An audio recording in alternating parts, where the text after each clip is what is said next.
The 4 signs of immature love. Word of the day, idealization. The action of regarding or representing something as perfect or better than what it really is in reality. If you're a used car salesman, you into idealization. Because you're going to make that car sound better than what it really is. You want a commission. The engine got 6 months. The brakes got maybe 2 weeks. Ooh, y'all slipping. Idealization, the action of regarding or representing something as perfect or better than in reality. A lot of people are that way when it comes to their relationships. They make it seem like it's perfect. They make it seem like their partner is such a good person, when in all reality, in reality, it's nothing like that. I don't want to make my family think she's good when really she's this. Make my friends think she's supportive when really she's not. Make people think that we got it going on and our lives are just rosy, when really it's not, because you're not being authentic. Saying of the day, say no to destiny blockers. Say no to dangerous personalities. Dangerous personalities are the people that are coming to get you killed. Say no to heavy burdens. And there's a lot of people in the world who will give you some burdens to carry. And you know them because every time you get around them, they got a sad, sad story. And how is it helping you? Because an hour later, 2 hours later, you don't even feel right. You're like, well, I don't feel good. Because of the conversation you were just having with somebody that ain't got nothing to do with you. Say no to drama and fear. You got somebody in your life, every time they turn around, they got some drama. Every time you turn around, you got to react because of something that they into. They're the type of person, by themselves, get drunk, get high, go over to a group of people and start a fight. This talk is for educational purposes only and is not a substitute for professional guidance, advice, treatment, or diagnoses. If you or someone you know has experienced a mental health crisis, substance use or abuse, or suicidal thoughts, dial 988. 988 is available 24/7 nationwide and staffed by trained crisis counselors who are just a text or a call away. Being in a healthy relationship could be one of the most fulfilling experiences to have. And regardless of how things end, they open up parts of ourselves and our hearts that perhaps we didn't dare to explore or didn't think existed. All relationships and feelings have stages that may not be completely mature types of love, and that's okay. There are many kinds of love, and here are some ways to understand if what you're feeling is mature or immature. The 4 signs of immature love. First one, number 1, idealization versus acceptance. Going back up here to idealization. Idealization is the action of regarding or representing something as perfect or better than in reality. So we all start off in the idealization stage. Your person that you dating, when you first meet them, they can't do no wrong. When you meet them, you got a honeymoon period. They crossing boundaries, but that's okay because they don't really know you. You don't really know them. You're still getting to know them. You got a honeymoon period. But then what happens is when it's a healthy relationship, it goes from the idealization phase to the acceptance phase. Because as you get to know somebody, you begin to start seeing chinks in the armor. You start seeing where they're weak at. You start seeing where they fail at. All relationships start off in the idealization stage, man. But then eventually you head into the acceptance stage when you accept the person for who they are. You accept them for their faults. Because they're not perfect, and guess what? You are not perfect either. You ain't gonna never find somebody perfect, and you ain't gonna never find a perfect relationship. Good, healthy relationships take work.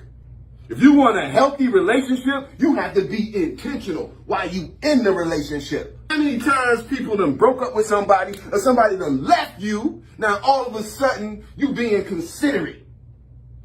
Well, you should be intentional and considerate while you in it. When we enter a relationship or start liking someone, everything feels new and exciting, and you love and admire the other person's traits and attributes and find it hard to find faults. There's nothing wrong with idealizing your partner or crush, and it's a natural and necessary part of being in love. But the purpose of love and relationships, let's go. But the purpose of love and relationships is to move beyond the idealization phase. The purpose of love and relationships is to move beyond the idealization phase, because even though we just met, I'm putting on my best front. I'm presenting myself in the best light. You're going to be foolish if you don't do that when you meet somebody. How do you think you're going to hook them? You putting on the best light. You wearing your best clothes. You got all your manners in check when you're around them. You saying and trying to do all the right things. Both partners are supposed to grow in understanding and acceptance. Both partners are supposed to grow in understanding and acceptance. In a mature relationship, you both accept each other's faults while motivating and supporting each other to do and be better. So if you can't motivate and encourage the person who you in a relationship with, you don't need to be motivating nobody else. Because you got to take care of home first. When your partner falls short, you don't make fun of them. You don't make them feel bad. You don't poke at them. You take up the slack. That's what you do when you're in a healthy relationship. You take up the slack because you ain't going to let your partner fall. And you ain't going to exploit where they're weak at. Man, you bombing your own ship if you do. I don't understand how a dude can have a wife who cooks for him, cleans for him, takes care of the kids, look out for him, and then you don't tell her that she's pretty. You don't tell her that you love her. You don't tell her you appreciate her. You don't tell her that she's special. You don't say none of that. You don't do none of that. But then take your butt to work and tell the girl you work with how pretty she is. And tell the girl at work how much you support her. Be a confidant for the girl at work when she's talking about her husband or her boyfriend. But your stuff all messed up. You need to be doing that to your woman first. The 4 signs of immature love. Number 2, jealousy. Jealousy is a part of immature love. Let's make a distinction though, because there's a difference between envy and jealousy. Because I get it mixed up all the time. I'm sure you do too. Jealousy is when you feel like somebody is trying to take what you got. Envy is when you want to take, or you envious of what somebody else has. It's a difference. Jealousy, somebody want to take what's mine. That's why I'm jealous when I see the dude in my wife's face or my girlfriend's face talking to her. I get jealous because he's trying to take my wife. He's trying to get my woman's attention. Envy happens when you work with a dude who has a good relationship and a good wife. She comes up to the job, drops him off for lunch, gives him a kiss. She's smelling good and she look good. You just been arguing with your girl all morning. Sending text messages, I hate you, she hates you. You see this woman loving this man, kiss this man, walk out looking good. Now you feel envious because you want what he got. Y'all see the difference? Let's get into it. Jealousy. Many people look down on jealousy in a relationship and many think of it as an unattractive trait in ourselves or our partners. But jealousy that is healthy and not obsessive. See, what makes jealousy unhealthy is when it becomes obsessive. And not obsessive may be an unfulfilled desire. Don't you know it's a bunch of men jealous of their woman's children? Don't you know it's men jealous of their own children? She see her over there fixing his food and when you get done eating, baby, I'm gonna put your clothes on and then I'm gonna walk you out to. You ain't gotta do all that for him. What you doing? Let him grow up. But jealousy that is healthy and not obsessive may be an unfulfilled desire. Oh man, I wonder if that went over y'all head. I don't know though. I'm gonna find out. In a relationship, these unexpected desires are not material things. They may be emotional needs that you have. So when you find yourself feeling jealous about something in your relationship, figure out what your unfulfilled desire is. And once you figure that out, talk to your partner. It's always best to talk instead of letting your jealousy fester, because unresolved jealousy can create destructive patterns or distance in your relationship. Because you're going to turn somebody off. You keep accusing them of something. You're going to turn somebody off, man. If them feeding the kids is a problem. 4 signs of immature love. Number 3, stability. Let me say this before I jump into stability. Particularly with women, that's very, very important in a relationship. It's important for men too, though. We got to be stable in a relationship too, but especially for women. What I mean by stability is if y'all have an argument, and just from the argument, I'm done, I'm out, I'm done, I'm leaving you. Start grabbing your clothes. There's no stability. We had a disagreement and you don't talk to me for 3 days just because we had a disagreement. There's no stability in the relationship. We should be able to have a disagreement and we still love each other. We should be able to have a fight and argument, because this is how ain't nothing wrong with fights and arguments. This is how you communicate during fights and arguments. I don't care what kind of argument we having. I'm not calling you out your name. I don't care what kind of fight or argument we have. I'm not putting my hands on you. Those are just my rules. We can argue, and even with that, man, there's certain levels of tonality I'm not going to be doing. I'm not going to be screaming to the top of my lungs at you. And if it gets to the point where we screaming, shouting, and yelling, time out.